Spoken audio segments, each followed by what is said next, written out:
There are disappearances that draw the attention of an entire nation, mysteries that remain unsolved even after decades have passed, but it is very rare to encounter a case where the answer was always there, yet was deliberately concealed by an entire town. On the morning of the 20th of September 1988, Tara Calico, a beautiful and talented 19-year-old college student, rode her mother's neon pink bicycle away from her home in the small town of Belen, New Mexico.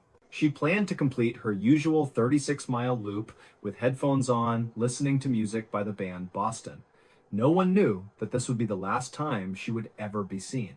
37 years have passed, and that wall of silence is finally beginning to crack, with the truth slowly coming into view.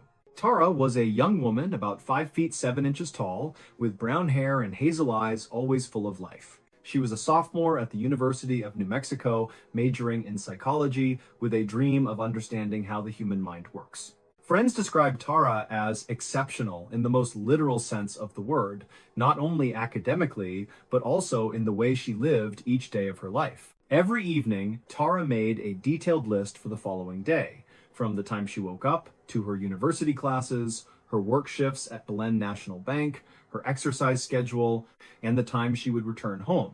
To Tara, every minute of the day mattered, and she never, and I emphasize never, missed an appointment or arrived late. This is not a minor detail, but the most important clue to understanding why her failure to return home on time immediately alarmed her family. The relationship between Tara and her mother, Patty Dole, was extremely close. "If I'm not home before 12 noon, Tara said to her mother, please come pick me up." Patty Dole laughed. Her daughter was always punctual, but she nodded. "All right, I promise." 9:30 a.m.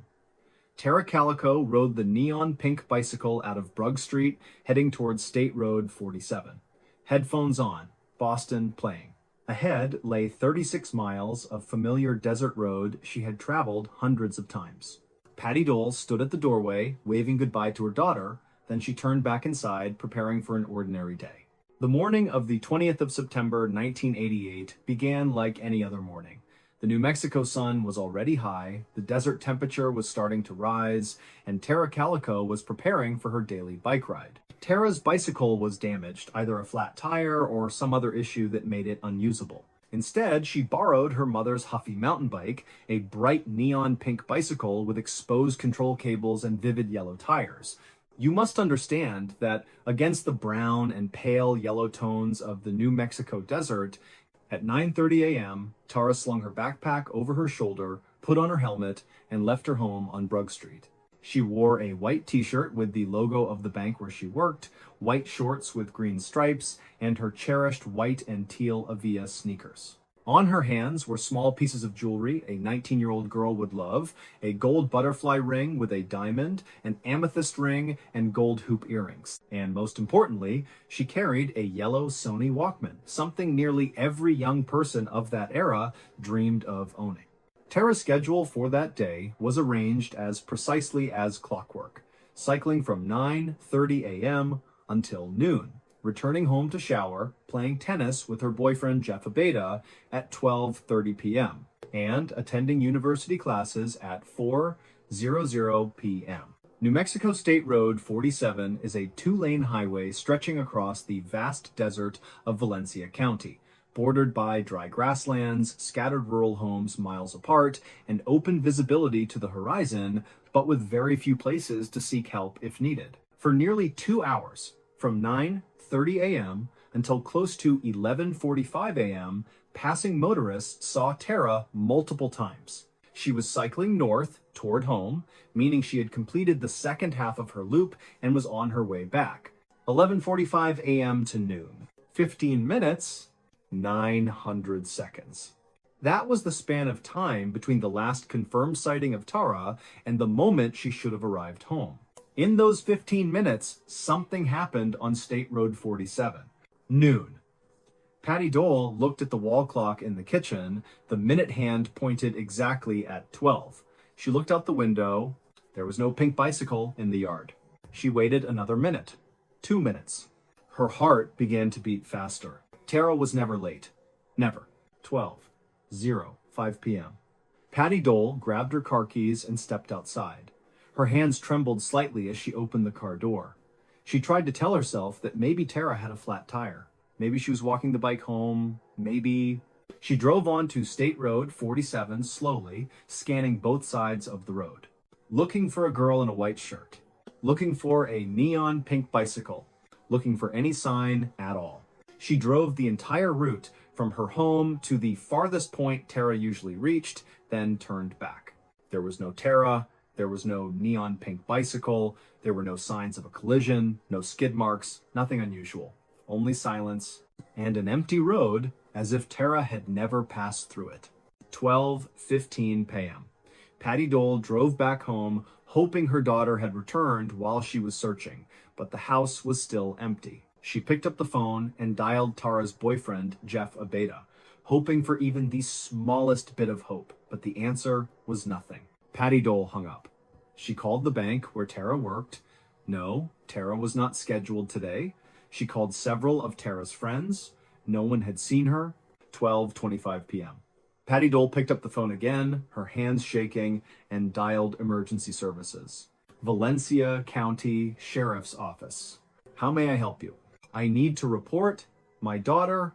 I can't find my daughter. Please tell me your daughter's name and age.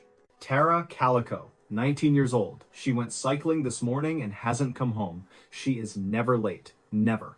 There was silence on the other end of the line. Then the dispatcher's calm, professional voice said, "We will send someone immediately, ma'am. Is dopt dune for do." And from that phone call, one of the most complex and controversial investigations in the history of New Mexico officially began. On the afternoon of the 20th of September, 1988, as the desert sun began to set, a police car pulled up in front of the house on Brugg Street. Sheriff Lawrence Romero Sr. stepped out of the vehicle, put on his hat, and entered the Calico family home. He wrote down information in a thin case file, the victim's name, age, physical description, clothing, cycling route. He promised that the search would begin immediately. But in those first hours, what Patty Dole felt from the police was not urgency, it was indifference. At 8 o'clock that evening, when she called for the second time, a deputy suggested that she wait until the next morning. "Your daughter is 19 years old," a deputy said when Patty called again at 8 p.m. "She may be with friends. She may need some personal time. Let's wait until tomorrow." "Wine tengery. Thank you, percent Morrow." "My daughter has a tennis appointment at 12:30, Patty Dole said, trying to keep her voice calm, even though inside she wanted to scream. "My daughter has class at 4 in the afternoon. My daughter never misses appointments. Never." While the police were logging the report, Jeff Abeda and Tara's friends organized their own search. They drove along State Road 47 with flashlights, calling Tara's name, checking drainage ditches, rocky areas, anywhere a person could be injured and lying there waiting for help. They found nothing. Patty Dole could not sleep. At 6 in the morning, just as daylight broke, she drove back out to State Road 47. This time she drove more slowly, more carefully, stopping at intervals to closely examine both sides of the road. 3 miles from home, she saw something lying along the roadside. A cassette tape, a handwritten label, Boston. She stopped the car and stepped out, her heart pounding. This was Tara's tape, the tape her daughter had been listening to when she left home the day before. But something was wrong. The cassette was lying on the opposite side of the road. Tara had been riding on the right side, heading north toward home. So why was the tape in the opposite lane? Patty looked down at the nearby road surface. There were faint marks in the dust, bike tire tracks skidding, as if someone had braked suddenly. Patty Dole picked up the cassette, ran back to her car, and drove straight to the police station. This time, they could not ignore it. September 21, Samine, 00A. The Valencia County Sheriff's Office deployed 12 officers and deputies. They began at the location where the cassette was found, 3 miles from Tara's home. From there, they searched every square meter of land along both sides of the road, gradually expanding the perimeter. By 10 o'clock, volunteers from Belen began to gather. Friends, neighbors, acquaintances, strangers, anyone who heard the news came. By noon, more than 50 people were searching the area.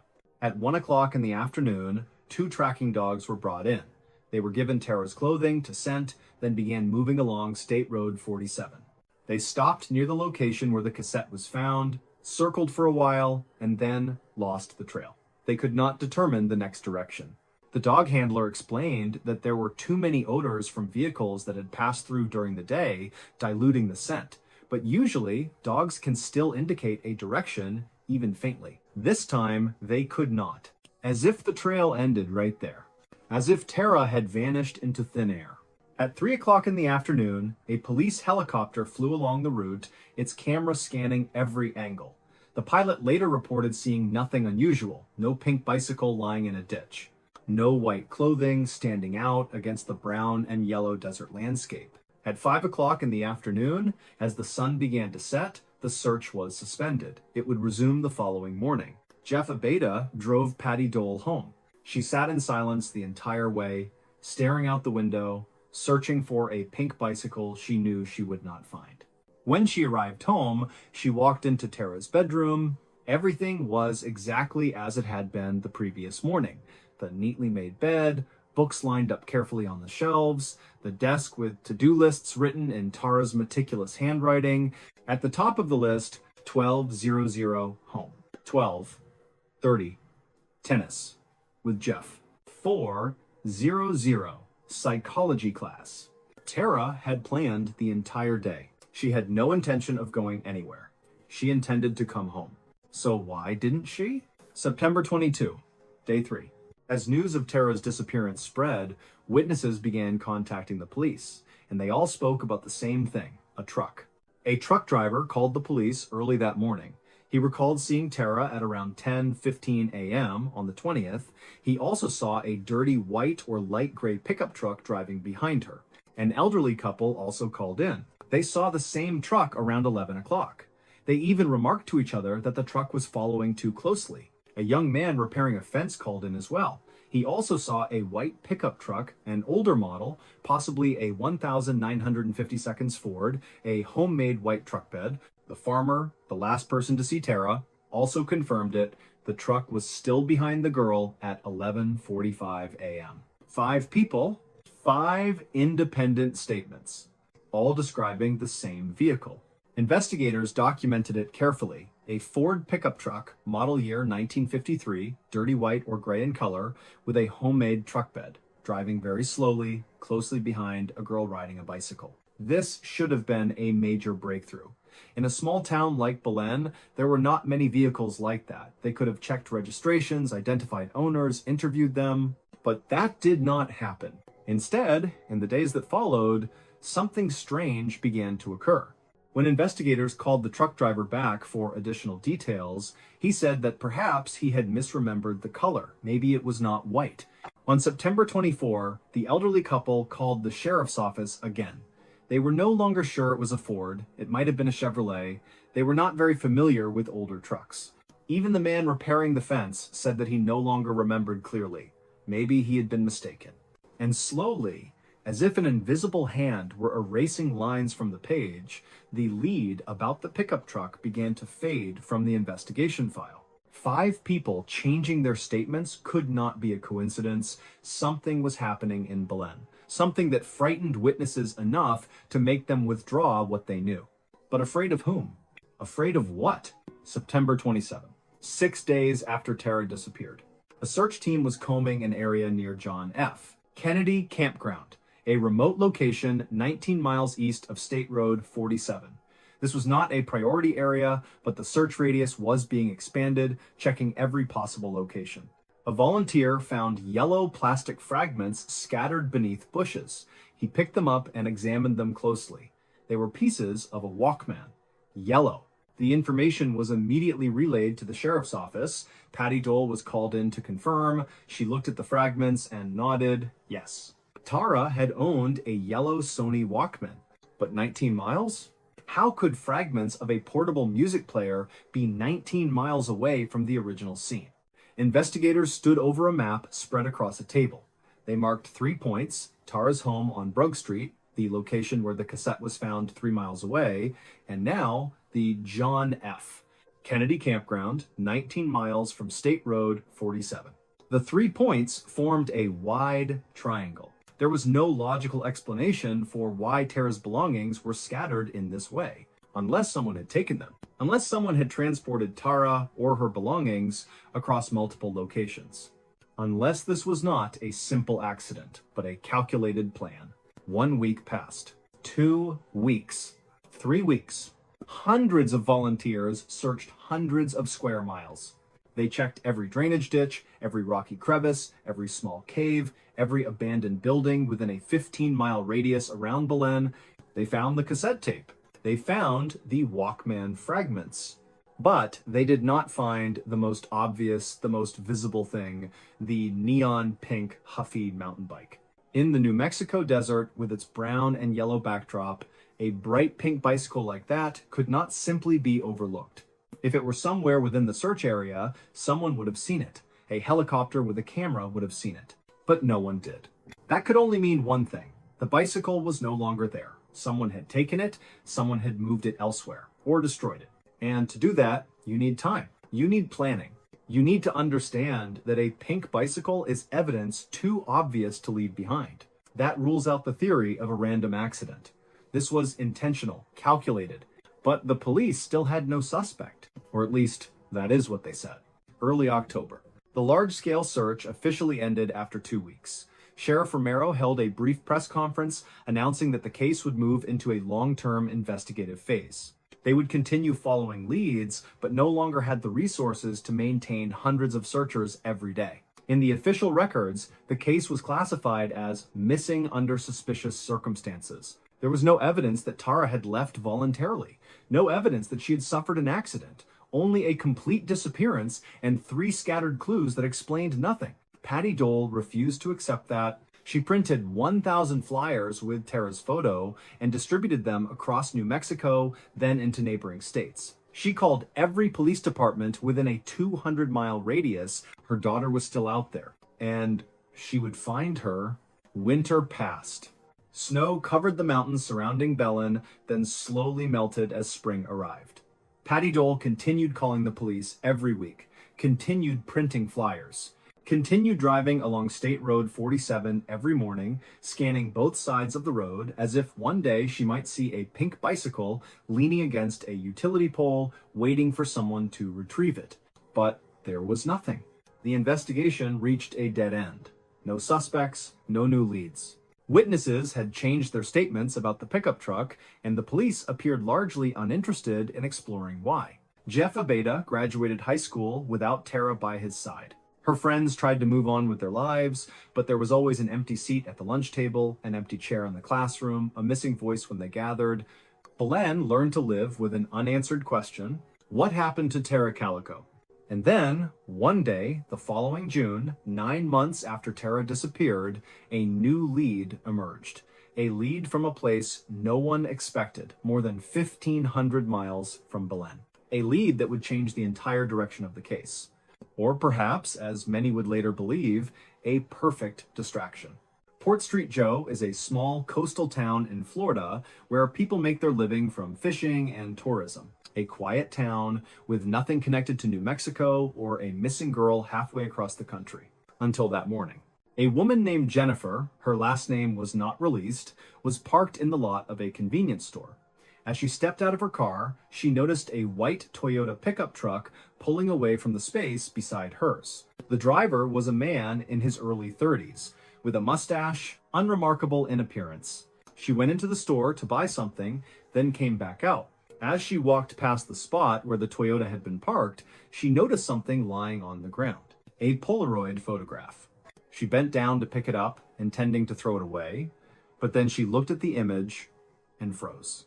The photograph showed 2 people, a young woman who appeared to be about 19 or 20 years old, and a boy around 9 or 10. Both were lying in a cramped, dark space, what looked like the back of a van. Their mouths were sealed with black tape. Their hands were positioned behind them as if restrained. This was not a souvenir photo. This was an image of people being held captive. Jennifer ran back into the store and called the police immediately. Local officers arrived, examined the photo, and contacted the FBI. And when the FBI analyzed the image more closely, they discovered a detail that transformed the incident from a local crime in Florida into a national case. Next to the young woman in the photo, scattered across the floor of the van, was a book. When investigators enlarged the image, they could read the author's name on the cover, V.C. Andrews. Tara Calico's favorite author. When news of the Polaroid photograph from Florida reached Belen, Patty Dole was sitting in her kitchen, drinking her morning coffee. The phone rang. An FBI agent on the other end told her that they needed her to come to the police station immediately. They had something they needed to show her. When she saw the photograph, her heart nearly stopped. The face in the image looked frighteningly like Tara. The hairline was the same, the facial bone structure was the same, and on the girl's leg, Patty squinted to look more closely, there appeared to be a scar. Tara had a scar on her leg from a car accident the year before.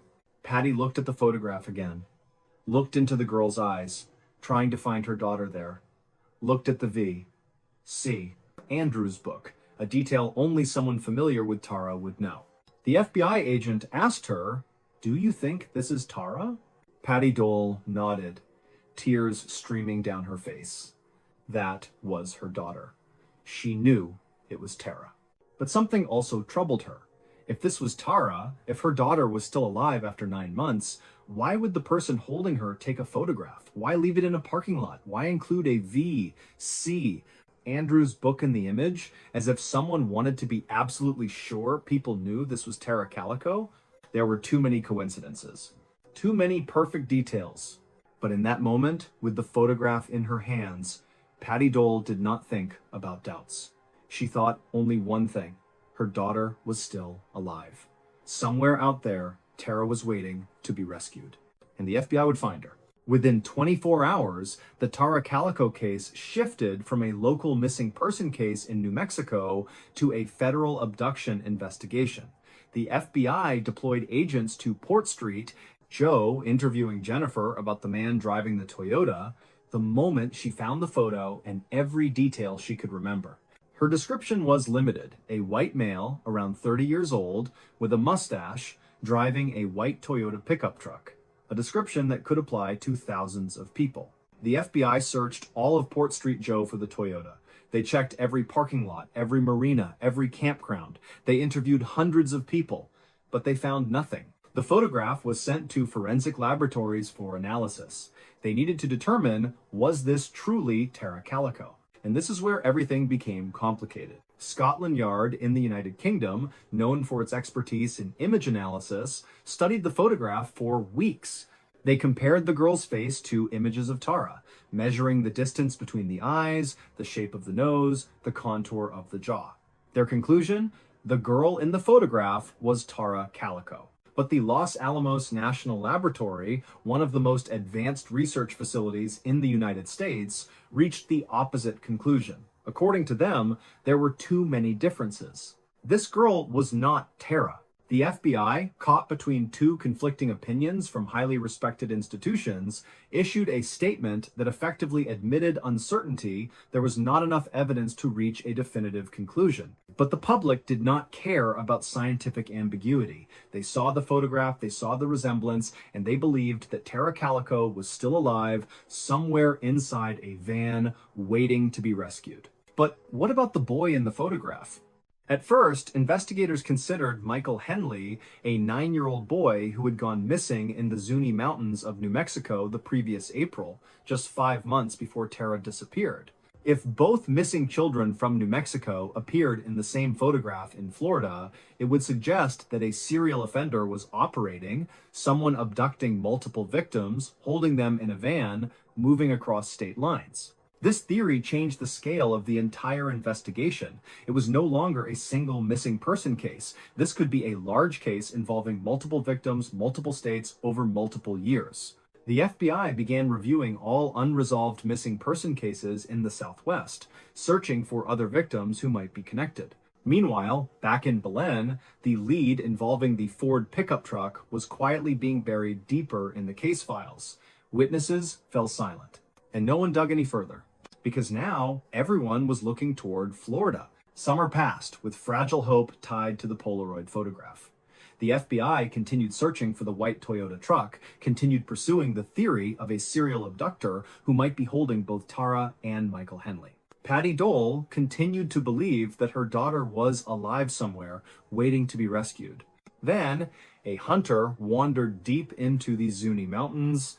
He was tracking a deer when he noticed something lying beneath a low bush. At first, he thought it was animal bones, but when he got closer, he realized they were human bones, small bones. The bones of a child. Police arrived at the scene and carefully recovered the remains.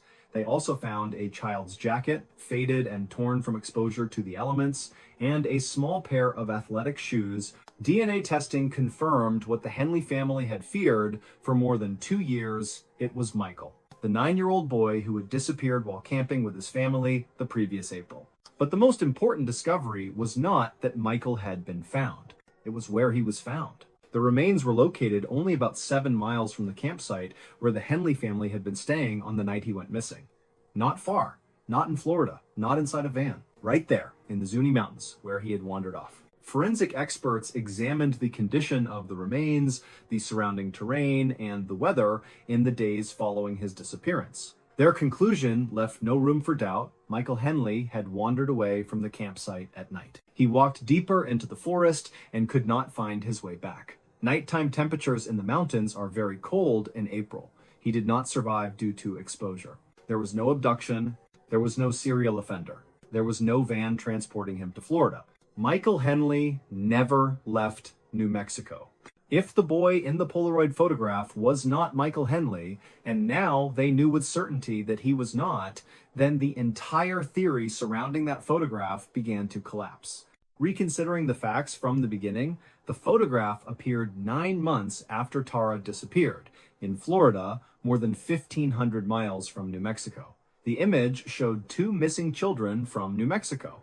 The probability of that was already extremely low. But now, with one of those children proven to have died near the original disappearance site and never traveled to Florida, the probability that the other child was Tara dropped to nearly 0. Experts began re-examining the photograph with greater skepticism.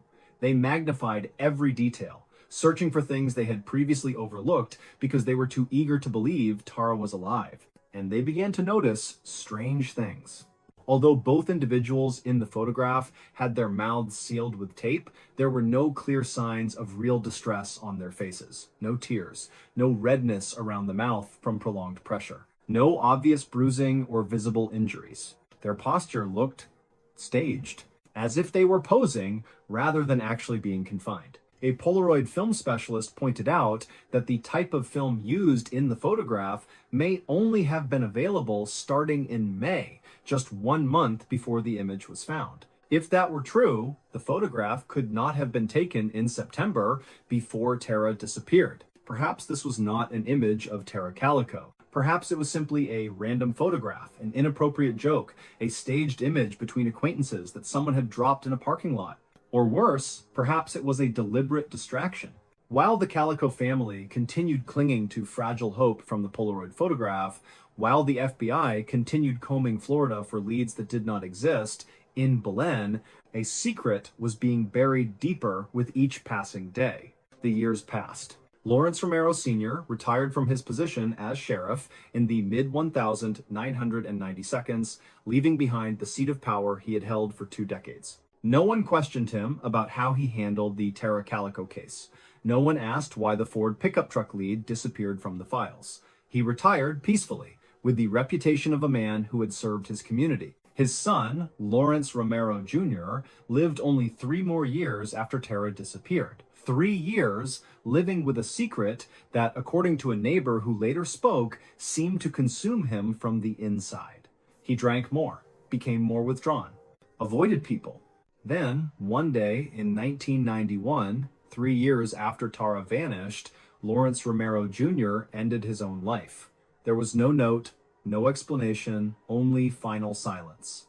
Dave Silva and Leroy Chavez, 2 names not publicly mentioned in the case at the time, also passed away in the years that followed. One from illness, one from an accident. Both took what they knew to the grave. And Patty Dole, the mother who fought relentlessly for 18 years, passed away in 2006. She died still believing that her daughter was alive somewhere, still believing in the Polaroid photograph, still waiting for a phone call saying that Tara had been found. She never knew the truth. Perhaps it was a cruel mercy, allowing a mother to die with hope rather than live with the truth of what happened to her daughter. But there was one man in Belen who could not live with that truth.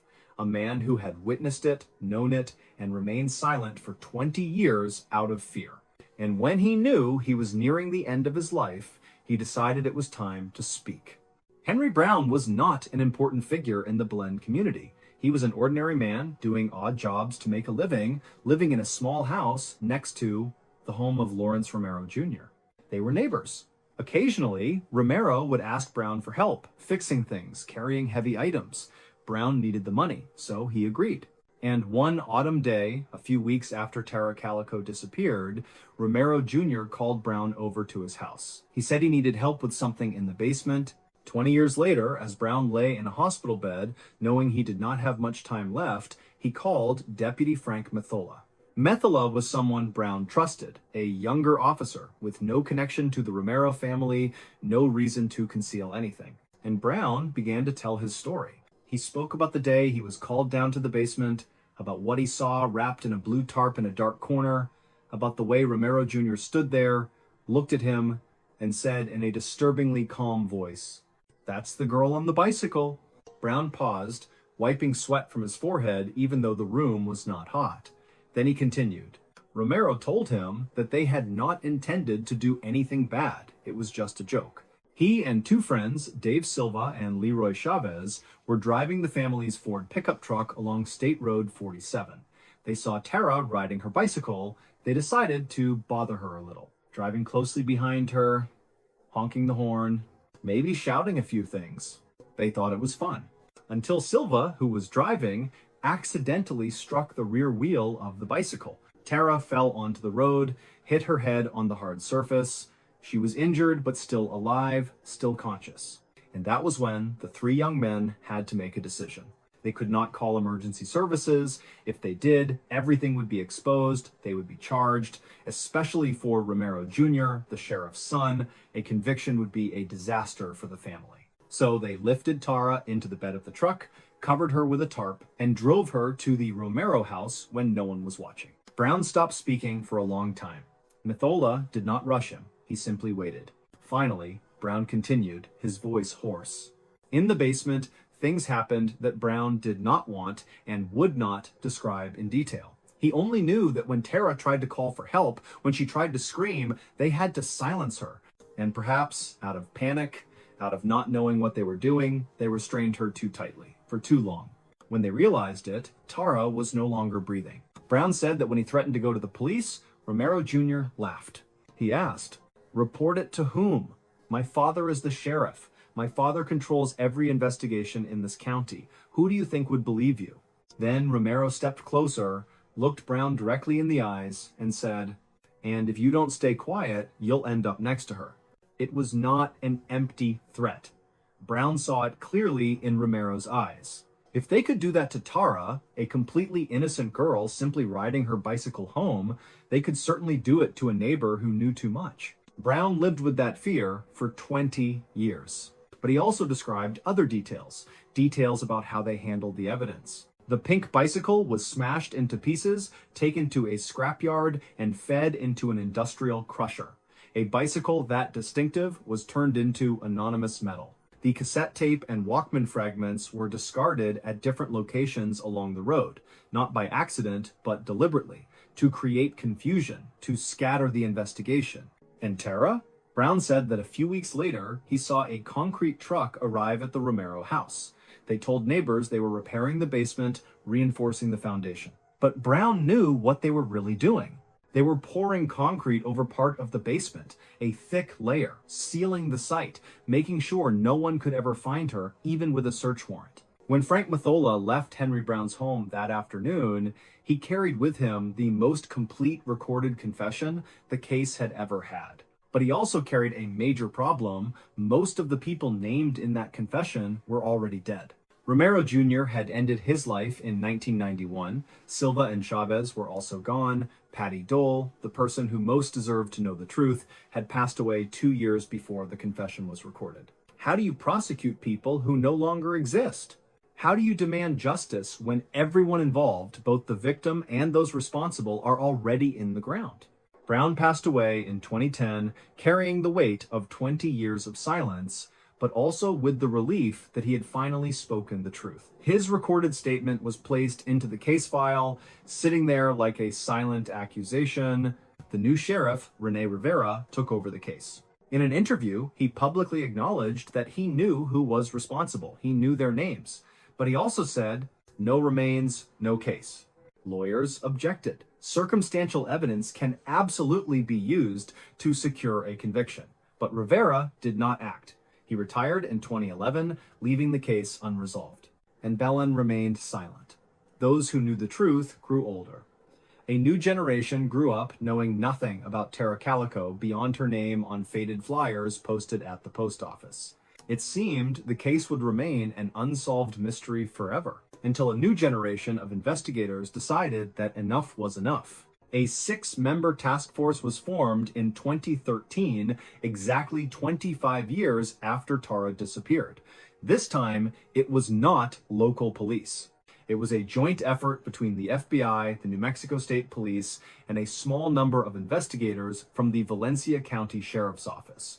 They reviewed everything from the beginning, every statement, every piece of physical evidence, Henry Brown's confession, and they began rebuilding the case from those scattered fragments. But even at this stage, misconduct still attempted to seep in.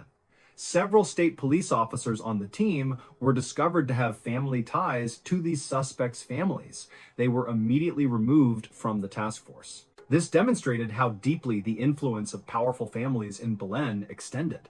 Even after 25 years, even after the key figures had died, there were still people determined to protect the secret. The FBI intensified its role by announcing a $20,000 reward in 2019. It was not just about the money. It was a message: if you know something, if you have been afraid all these years, the federal government will protect you now. And someone spoke. New witness statements began to emerge, non-public, carefully sealed. People who had seen something in 1988 but were too afraid to speak. Now, with Romero Sr. deceased and Romero Jr. deceased, they felt safe enough to come forward. In the fall of 2021, the FBI and the Sheriff's Office executed a sealed search warrant at a residence in Valencia County. The location was not disclosed, what was found was not revealed. But the investigation continued, and this time it did not stop. Then, on the 13th of June 2023, 35 years after Tara disappeared, Sheriff Denise Vigel stood before microphones and delivered a statement many had waited decades to hear. Reading from a prepared statement, her voice steady but serious, Vigel said, "At this time, law enforcement believes there is sufficient evidence to forward this case to the District Attorney's Office for review regarding potential prosecution." End quote. This sayo with Rwande by and one sayo. What did that brief statement mean? It meant that after 35 years, investigators had identified those responsible. Their names had been recorded in official documents, sealed, not publicly released, but existing. It meant the case had been forwarded to the 13th Judicial District Attorney's Office for grand jury consideration. It meant that for the first time in 35 years, an official agency publicly declared, "We know who did this, and we are taking steps to hold them accountable." But that was in 2023. It is now 2025. 2 years have passed since that announcement. There have been no public arrests. No names have been released.